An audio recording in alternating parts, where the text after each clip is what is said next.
So it's Janet again, and on my previous introduction, I already introduced myself as a lady coming from the ghetto, partly lived in the village and got herself in Europe. So reason why I moved to Europe was because of a program called Au Pair. Maybe many know about it. Au Pair is basically maybe in simpler terms, it's like a synonym to a nanny. The only difference is that you are there basically for cultural exchange. You look after the family or the host family, kids or if it's more or one child, up to a certain point of hours that you've agreed on, and then it's expected of you to learn the language, to also integrate culturally, depending on the level of level of language that you can, maybe even speak with the family in their language, and so on. Whereas a nanny is more like a job that you have to do also extra things in the house. So yeah, basically that's how I landed in Europe, and the experience was good. Well, good. I wouldn't say it was good, like perfect. All through, it had some challenges. So I remember before I even moved to Europe, I was employed in Nairobi, and in Nairobi it's hard. Living in Nairobi can be very hard, and more so if you just finished university and you don't have a good network, in the sense that you can also like be able to first apply for jobs and even be qualified. It can be so hard. So for me, I really tarmacked. I think it got me to a point where I was actually working and also at the same time being at work looking for work, because there was no hope in the job that I was. There was also no hope outside the job, because there are many unemployed people actually in Nairobi, and not just Nairobi, but in Kenya in general. And it's not like they're unemployed and they're not skilled. They're employed. They're actually skilled. Maybe they must have lost their jobs. They must have not even be able to even get a job in the first place. So you find there is a huge gap of people where you finish university and you don't have a place to go, and you keep on looking forward to the thing that you studied for, and you just can't find a good match. And yeah, so this kind of group, it's, I think, comprises of the majority of people. And when you go to look for jobs, for example, regardless if it's a position that requires skills or not, all these people who have skills and whatever, they will be there also applying with you. So the competition is also quite high.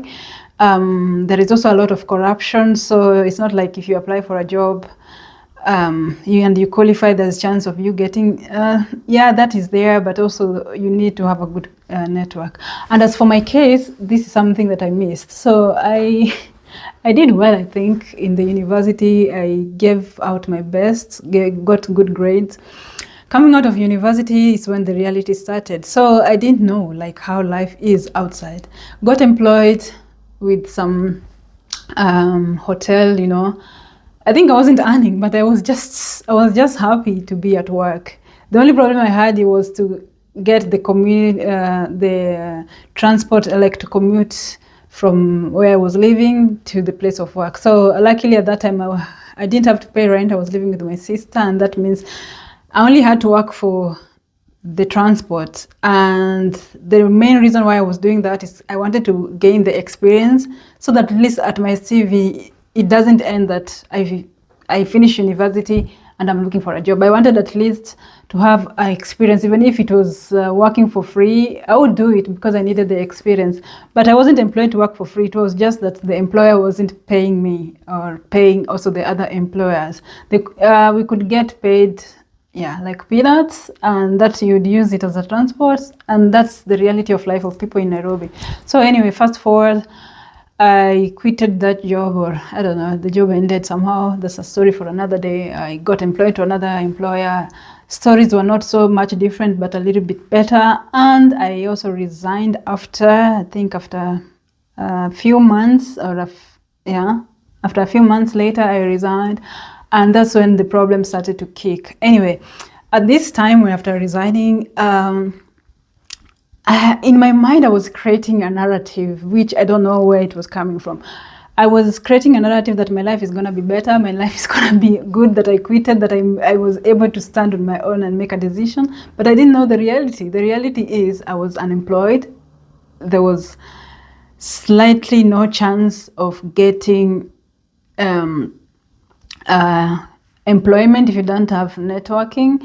I didn't have a good network system because my family is also quite small and we are not so connected. So the chances of me getting connection was also like next to impossible. And I was still hanging on to the course that I studied for. I did accounting and I was still hanging on it, that I wanted to be employed somewhere in accounting. And if it's not that, then it should be somewhere in the office at least. Well, things didn't work out well. So I applied for a number of jobs. I think every day I would send like 100 jobs, even from receptionist. Like the reality kicked in and I was able or capable to send anything. Like anything that was there, I was sending an application. And I was, you know, of course I did the mistakes like any other, copy pasting everything and sending it to the employer because you want the job, come rain, sunshine. And it came to a point where I realized actually maybe Kenya is not just for me. Maybe if I manage to go abroad and improve my skills, so when I come back with a master's, because I knew, of course, if I come back with a master's from abroad, maybe they could take me a little bit serious and employ me, because I used to go to job interviews with the people who have master's degree, even applying for very simple jobs, and I'm like, why are you here? Like it would be like a shock sometimes ending up in job interviews and people are super qualified and you're just there with your undergraduate degree certificate, nothing more, nothing less. Yeah, it used to be intimidating, but I used to have that courage that it's gonna be me, but yeah, you know, I never qualified. So fast forward, it came to me that actually going abroad would be the solution for me, in the sense that I would move abroad, I would study, at least gain some experience, and by the time I'm coming back, whether it's 1 year, whether it's 2 years, at least the employers are gonna take me seriously at least. So the problem was I didn't know how I'll get myself abroad, because going online, everybody was saying how everything is difficult, just passing through the embassy, everything is difficult, and it starts from there. If you don't have money, it's not gonna work for you. But it was me. I went online, Googled what is the easiest way for someone to go abroad, the requirements and everything that I was knocking on or coming or bumping into was above me. I couldn't be able to. Matters money, like everything in financial perspective, I couldn't be able to afford anything listed there. Like for example, the interviews would be, I don't know how much money. These are not things I would be willing at least to risk and see what the outcome is.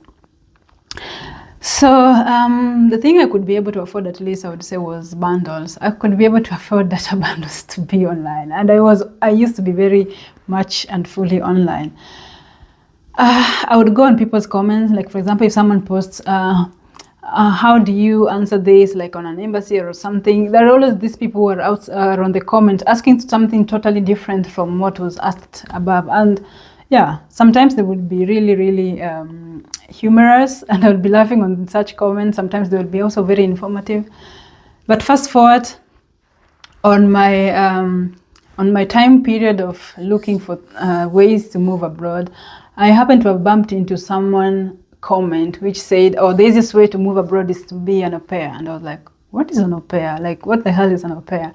That's the time I actually went on Google, searched for the name au pair, and I came to realize actually an au pair is basically what at home we call nanny. And I grabbed on that opportunity, went on YouTube to get myself informed. And yeah, I realized actually many people have done it. Many people have made videos about it. So I also kind of got a clear perspective about what it is. So I said, if this is the easiest way, then this is what I'm going to use. So I started to look for families.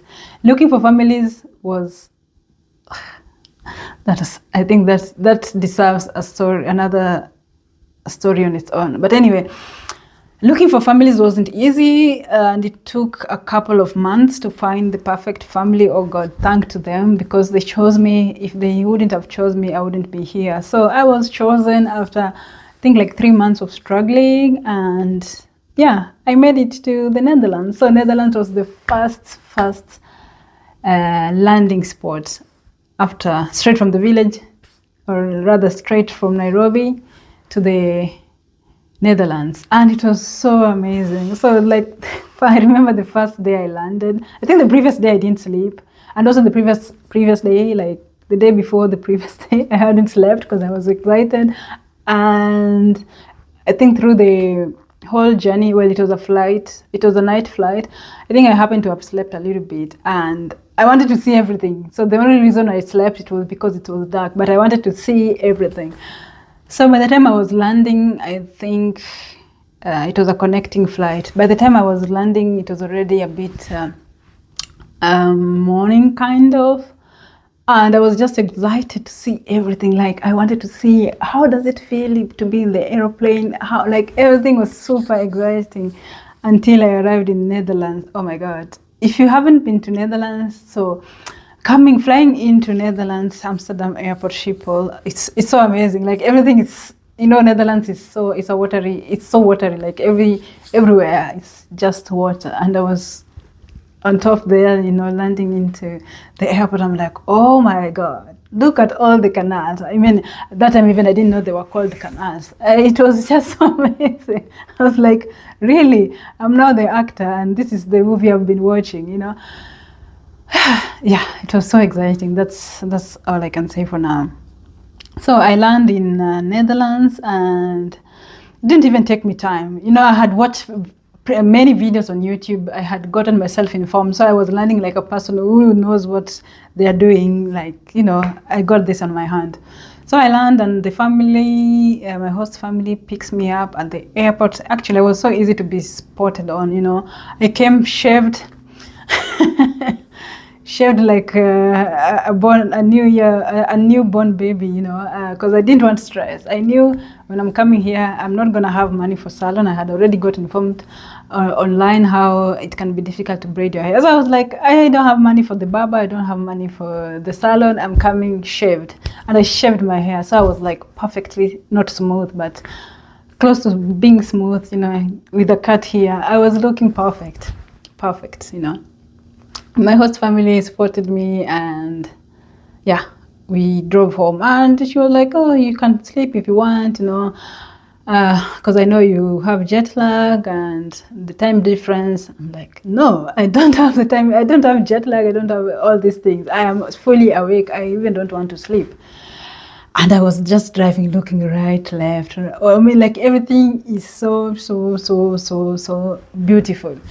And then she realized, oh, this girl, I think she's curious about everything, and she asked me, so what is the difference between home, even if you haven't seen much, like as we drove, what's the difference you've seen? It must be cold. I'm like, no, it's not cold, it's so pretty. Actually, what I've realized is the roads. I can't see any bumps, I don't see any traffic police. How, like, where are we gonna meet them? Like, everything was just so smooth, everything was perfectly fine. Come on. So on arrival, I got shown my room. Wow. I got shown my room. I got shown, basically the whole house. I got shown everything, basically. So a bit of introduction. The kid was there waiting for me, looking a little bit afraid. It was only one child, I think, was almost 2 years, I would say. Yeah, such a lovely boy.